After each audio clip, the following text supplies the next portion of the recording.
Hey guys, this is Julio Fopoli, and today in this lesson we are going to study consonant sounds. And I have some great news for you. Spanish pronunciation is very straightforward. What do I mean by that? Well, let's have a look at how English pronunciation works. A farm can produce produce. A soldier decided to desert in the desert. There's no time like the present to present a present. I didn't object to the object. The oarsman had a row about how to row. As you probably noticed, in these sets of sentences we have words that have exactly the same spelling, however they are pronounced differently. For example, produce, produce. Dessert, desert. The present, to present, a present. To object, an object. A row, to row.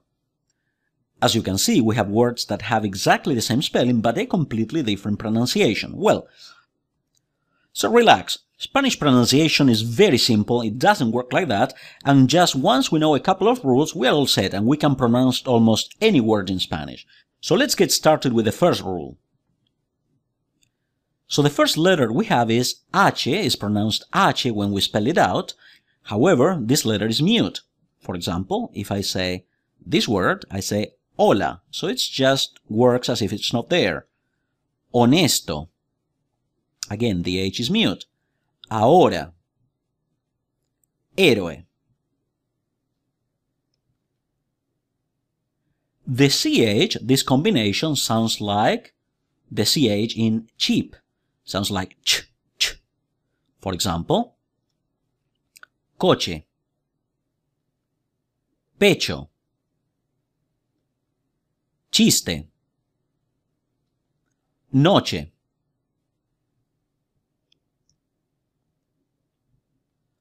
Letter C, la letra C, sounds like k in cup when it's combined with a, o, and u.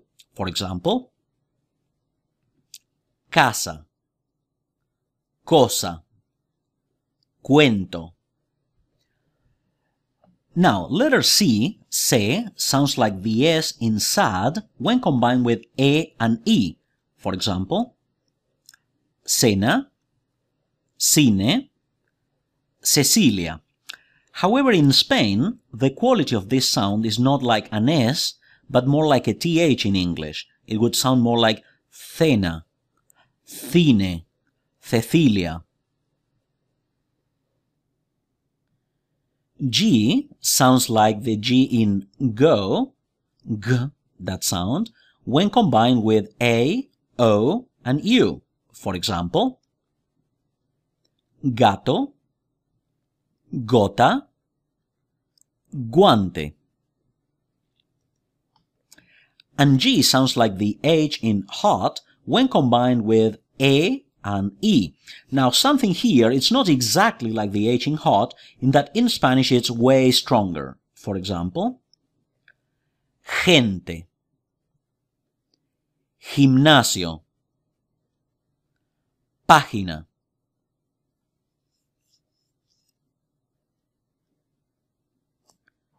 Now, GU, this combination sounds like G in get when combined with E and E. For example, guerra. So if we have G-U-E, the U is mute there. It's actually, this sounds G. Guerra.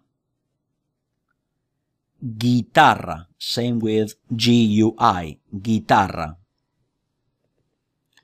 The U in GU is mute when combined with E and E, unless the U is marked with a diéresis, which is actually the two dots on top of the letter U.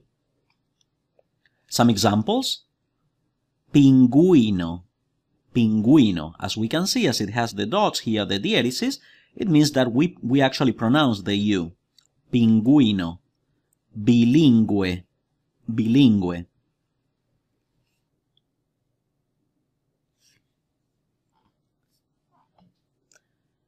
QU sounds like k in kit when combined with E and E. For example, ¿Qué? ¿Quién? Now letter R is strong in initial position and it's weak in medial or final positions. Let's have a look at this. For example, ropa.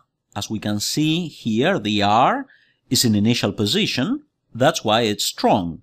Ropa. Cara. In this case, this R is in medial position, so it's weak. Cara. Rata. Rata. Comprar. As you can see, the quality of these R's is way softer than the one here, which is very, very strong.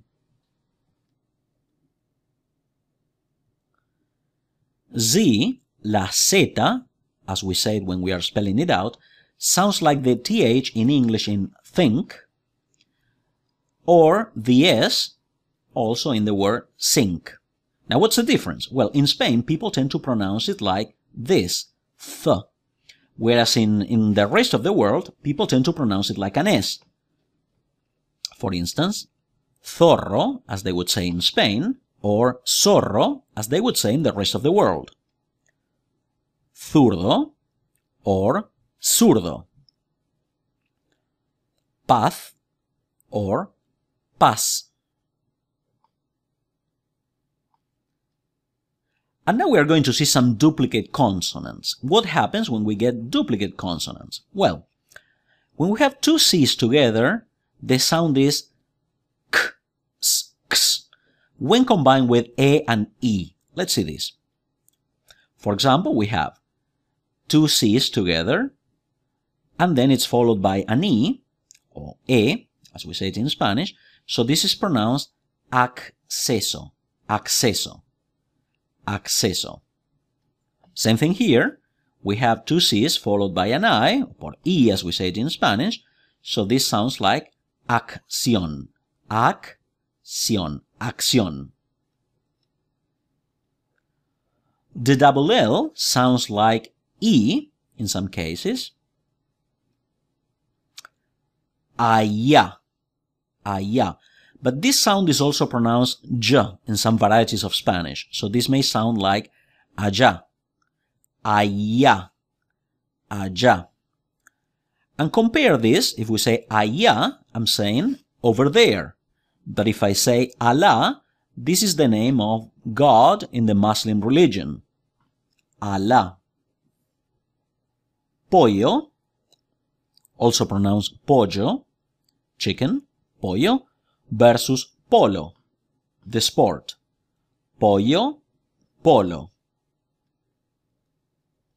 And we have double N with prefixes with the letter N. For example, innecesario. In these cases, we duplicate the sound. We say innecesario, innecesario, innecesario. Connotación, connotación. And this, when we have double R, usually this appears in middle position in a word. This sounds like a strong R, which is the rolling R that's so typical in Spanish. For example, perro. Notice the difference between these two words. Perro, dog. Pero, but. B-U-T, pero. Carro, car. Caro, expensive. Mirra, mirth, versus mira, look. And finally, we are going to have a quick summary of all we have said so far. The H is mute. The CH sounds like ch in cheap. The C, when combined with CA, CO, CU, all these three combinations sound like k, as in cup, ka, ko, ku. However, when the combination is CE, CI, both combinations sound like the S, like an S, like C, C, or like the TH. For example, th, th. This is typical of Spain. G, when combined with GA, GO, GU, all these combinations sound like the G in go, ga, go, gu. GE, GI sound like the H in hot, a little bit stronger actually. He, he. GUE, GUI sound like the G in get. The U is mute here. Ge, gi, unless there is a diaeresis, which is actually the U with the two dots there, in which case it is pronounced. QU sounds like k in kit when followed by e or e, so it would sound like ke or ki. The R is strong in initial position or when double in the middle of a sentence, and it's weak in medial or final position. The Z sounds like th in Spain or S in Latin America. And when we have double letters, CC sounds like k, s, x, when followed by e or e.